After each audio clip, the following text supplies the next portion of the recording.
Vous écoutez Passion Frisson.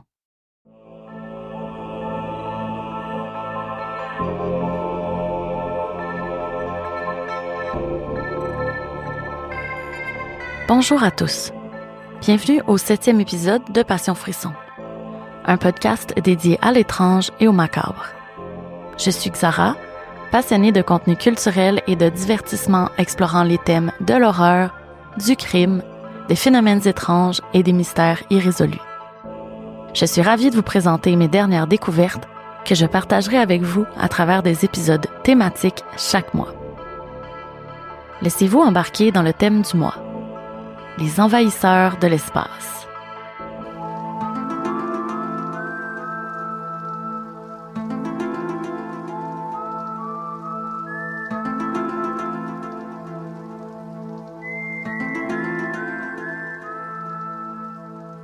Ouf, mes amis, quel thème difficile. Je pensais qu'il me serait facile de trouver du contenu tellement Internet en regorge. Je réalise tranquillement que c'est un sujet qui m'intrigue, mais me passionne peut-être moins que d'autres. On va mettre les cartes sur la table. Je suis une personne sceptique, athée, tout le tralala. La plupart du contenu trouvé étant peu nuancé, je l'avoue, je décroche complètement assez rapidement. Personne assez analytique, j'aime prendre mes propres décisions basées sur des faits observables, des preuves concrètes et diversifiées, et sur des points de vue de différents spécialistes. J'arrive ensuite à me faire ma propre opinion sur le sujet. En général, je demeure ouverte à la possibilité de l'existence du paranormal, mais dans l'absence de preuves tangibles, je penche du côté du canular. Un des enjeux reliés à ce thème, c'est que le paranormal est tellement associé aux croyances individuelles qu'il est très émotif. Il génère donc la fascination, la peur, l'effroi, l'anticipation. Lorsqu'on y croit, on a aussi tendance à remarquer beaucoup plus les phénomènes, ou bien à y associer une dimension mystique. C'est d'ailleurs le cas avec la religion et les signes divins. Personnellement, avec ma façon de voir les choses, j'ai l'impression qu'il y a peut-être un lien avec le phénomène du biais de confirmation ou du biais d'interprétation.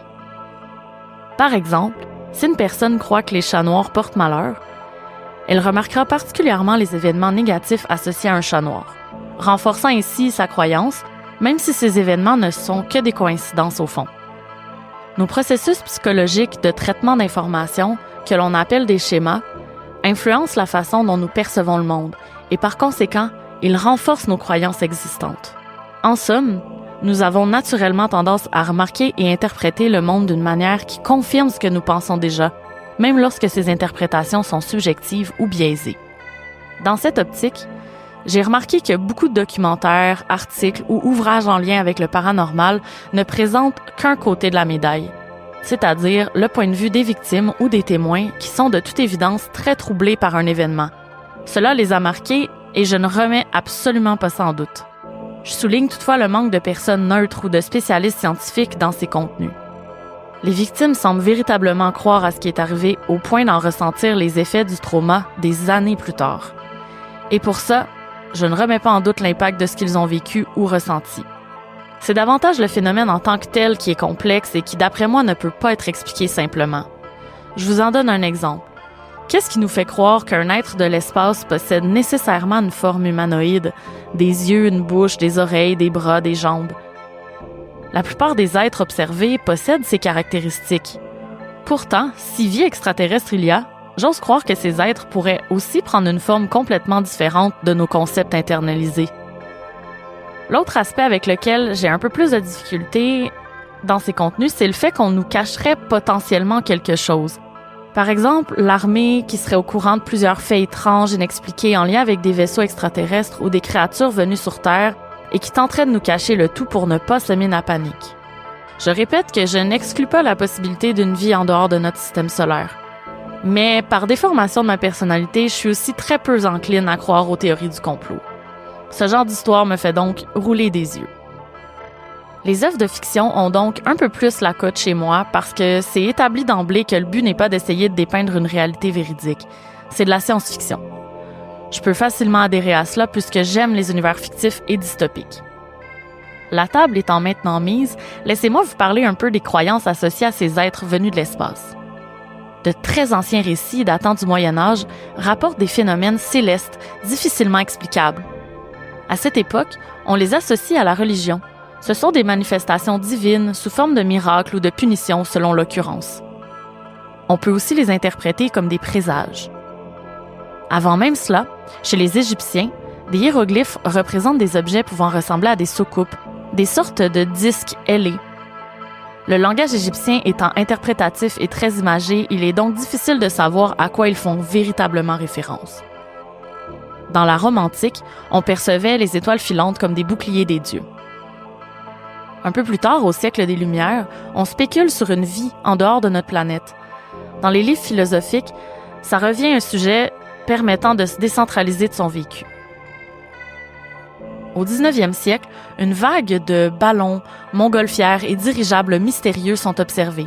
Notez l'utilisation du vocabulaire en fonction de la technologie de l'époque.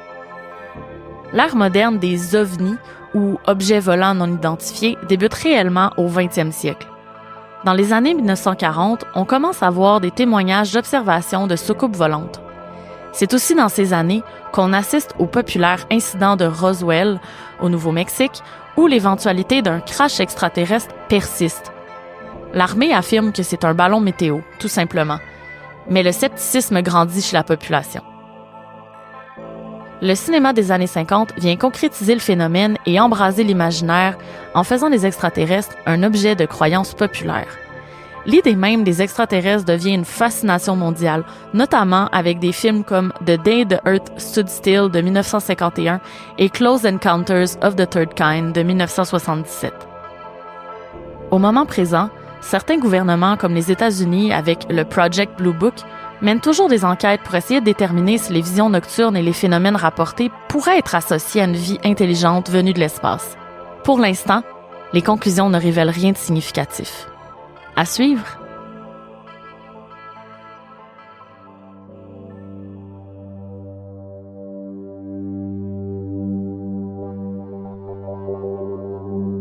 The Manhattan Alien Abduction est une série documentaire en 3 parties réalisée par Vivienne Perry et Daniel Vernon, sortie le 30 octobre 2024. Une femme du nom de Linda Napolitano affirme avoir été enlevée par un trio d'extraterrestres qui l'ont fait léviter au-dessus de son immeuble à logement, jusque dans un vaisseau flottant au-dessus de la ville. Ils auraient réalisé des expériences sur son corps, notamment l'implantation d'une sorte de GPS dans son nez, et l'auraient par la suite retourné dans son lit. Ce qui est particulier avec son cas, c'est que les enlèvements auraient eu lieu en plein jour, au vu et au su de tous. Qui plus est, la dame réside à Manhattan, à New York City. Une vingtaine de témoins affirment avoir vu la femme s'élever du sol et flotter dans le ciel. Linda affirme aussi avoir reçu la visite d'hommes étranges, peut-être des gens du FBI, qui la persécutaient. Elle fait donc appel à un enquêteur du paranormal du nom de Bud Hopkins, qui étudie les enlèvements extraterrestres et les victimes de ceux-ci en utilisant notamment la régression par hypnose. Il a également créé un groupe d'entraide pour ses victimes. Sa femme, Carol Rainey, est productrice de films et s'occupe de documenter les séances. Le documentaire met d'abord en lumière la version de Linda, sous forme de scènes reconstituées, mais aussi sous forme d'entrevues d'elle-même au moment des faits dans les années 90 et aujourd'hui. Elle semble toujours croire à ce qui lui est arrivé et n'en démord pas. Parallèlement, on voit l'autre côté du voile se lever alors que Carol, la femme de l'enquêteur du paranormal Bud, affirme avoir vu des comportements étranges chez Linda et raconte de quelle façon elle a senti que l'histoire était montée de toutes pièces. Les deux femmes offrent des versions diamétralement opposées des mêmes événements dans un format presque télé-réalité. D'autres personnes, dont le fils de Linda, le mari de Linda, ainsi que d'autres personnes affirmant avoir vécu des enlèvements, font aussi partie des témoignages dans le documentaire. Encore ici, pas beaucoup de données scientifiques.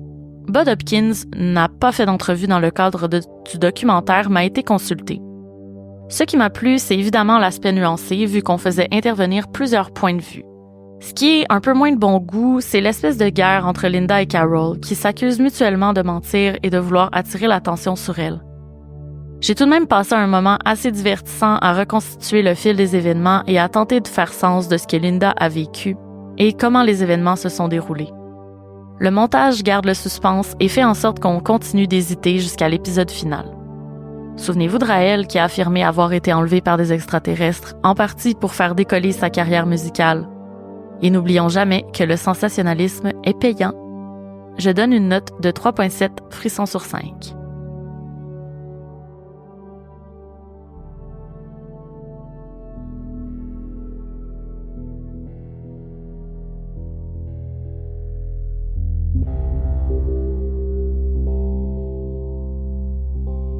Arrival est un long-métrage de science-fiction réalisé par Denis Villeneuve, sorti en 2016. Il met en vedette Amy Adams, Jeremy Renner et Forest Whitaker. Les thèmes principaux sont la communication, la mémoire, la perception du temps, l'unité et la collaboration. L'histoire commence alors que des structures en forme de lune, des vaisseaux extraterrestres plus grands que nature, descendent du ciel et s'installent dans 12 villes du monde.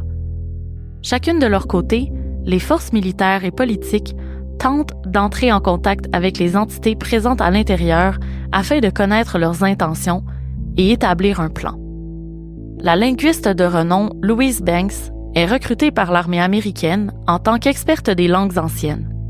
On lui confie le rôle de diriger l'équipe qui tentera de comprendre les signes envoyés par les visiteurs de l'espace. D'abord dans une posture de peur, d'incompréhension et de prudence, l'équipe progressera jour après jour et arrivera à trouver des façons d'interagir malgré un langage au-delà de la compréhension humaine, où souvenirs, visions et réalité se mêlent. Littéralement comme symboliquement, les protagonistes seront mis à nu et devront laisser leurs préjugés derrière afin de saisir la vraie raison de la visite des extraterrestres ainsi que sauver la Terre. Veulent-ils la guerre ou la paix? C'est dans une ambiance de guerre interplanétaire que se déroule l'essentiel du scénario, où se mêlent silence lourd, imprévisibilité, moments de génie et échanges touchants. Arrival est un film qui nous place en marge des codes habituels de la science-fiction et des films d'extraterrestres. On nous amène plutôt dans une œuvre au relent philosophique qui font vraiment réfléchir sur notre nature d'humain, notre perception de la vie et notre rapport parfois si rigide aux règles et aux codes. Je me permets quelques parallèles très intéressants entre Arrival et notamment 2001 Odyssée de l'espace de Stanley Kubrick, qui est sorti en 1967. Je prends d'ailleurs 1 minute pour vous dire que si vous n'avez pas vu ce film, courez le faire. C'est un must. Les deux œuvres nous amènent à imaginer l'entité extraterrestre plutôt que de la voir représentée à l'écran, et leur façon de communiquer semble d'abord incompréhensible, mais un lien finit par s'établir. Une attention particulière à l'esthétique et à une trame sonore incroyable font aussi de ces deux œuvres des incontournables. Pour ce chef-d'œuvre visuel, sonore et philosophique, je donne une note de 4,6 frissons sur 5.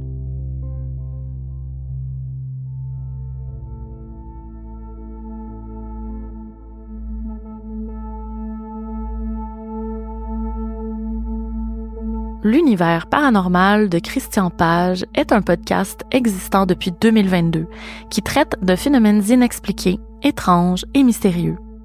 L'animateur est aussi journaliste, auteur et chroniqueur québécois et se spécialise dans les phénomènes paranormaux et inexpliqués. Considéré comme la crème de la crème dans le sujet de par son expertise et ses connaissances approfondies sur le sujet, Christian Page nous emmène dans l'univers des possibilités à l'aide d'une narration impeccable et d'un style narratif qui rend l'écoute impossible à arrêter une fois qu'on a débuté un épisode. Comment peut-on être un expert du paranormal? Eh bien, pour Christian Page, tout ça a débuté en 1976 alors qu'il affirme avoir vécu un événement troublant, une rencontre du 3e type. Il aurait été en contact avec des entités invisibles. Dès 1979, il animera une émission communautaire intitulée « Les soucoupes volantes », quand la réalité dépasse la fiction. Alors qu'on pourrait penser que le journaliste soit aveuglément croyant en ces phénomènes, c'est tout le contraire, même que je pense qu'on peut aujourd'hui le caractériser de sceptique. Toujours très systématique, presque scientifique dans son approche de recherche, il arrive à nous faire voir les phénomènes d'un point de vue rationnel. D'ailleurs, il considère que moins de 5% des événements paranormaux seraient inexplicables. Le podcast comporte 2 saisons et explore plusieurs sujets liés au paranormal, à l'étrange et aux théories du complot. Chaque épisode dure en moyenne 40 minutes. Le sujet des extraterrestres demeure un phare pour l'auteur car c'est par ce chemin qu'il s'est fait connaître. Chaque épisode du podcast se concentre sur un événement ou une série d'événements spécifiques et reçoit un traitement différent selon la thématique. Enquête, analyse, témoignages, conclusions et études de cas. En plus du thème des ovnis et des extraterrestres, Christian Page aime également aborder d'autres thèmes comme les fantômes, les maisons hantées, les créatures, les animaux légendaires, comme le Bigfoot, le monstre du Loch Ness, ainsi que les crimes occultes et les rituels, des événements étranges ainsi que des phénomènes psychiques.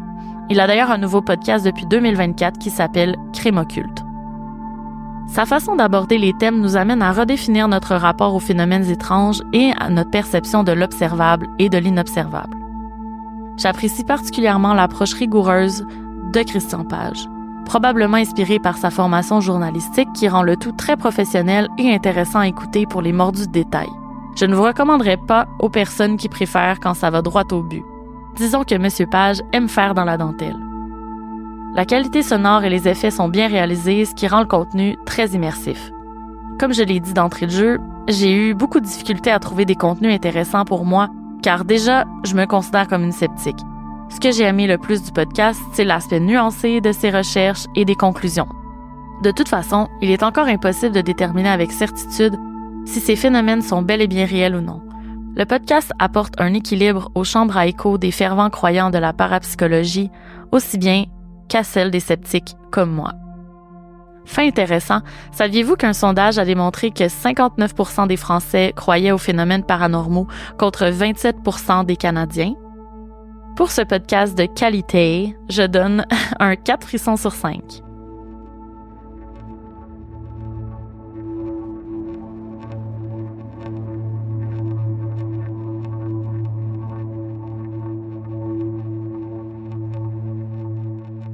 En bonus, rapidement, si vous n'avez pas regardé E.T. récemment, je vous implore de le regarder avec vos yeux d'adulte. Du vrai génie. Les effets spéciaux, le montage, l'humanité derrière les personnages, sans compter la musique orchestrale de John Williams. Bref, un film feel-good qui m'avait manqué. Après avoir revu Henry Thomas dans plusieurs rôles récemment, c'était un vrai délice de le revoir enfant dans son tout premier rôle marquant. Peut-être voudrez-vous vous garder une boîte de mouchoirs pas loin, parce que c'est clairement plus triste que dans mon souvenir. Pour celui-ci, c'est un 5 frissons sur 5.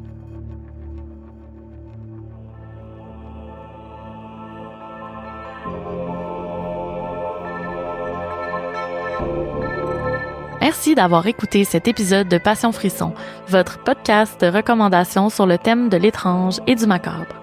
Vous pouvez me suivre sur Instagram, @XARAPOD, pour consulter le journal des sorties et mes autres collaborations. Nouveauté, je vous informe que vous pouvez dorénavant m'offrir des visionnements sur Patreon. Si vous souhaitez m'appuyer dans la création du podcast, vous pouvez le faire en finançant l'équivalent d'une location de film en vous rendant sur la boutique du Patreon Passion Frisson et en sélectionnant la boule noire. Merci de votre générosité. Sachez que tous les épisodes demeurent gratuits. À tout bientôt!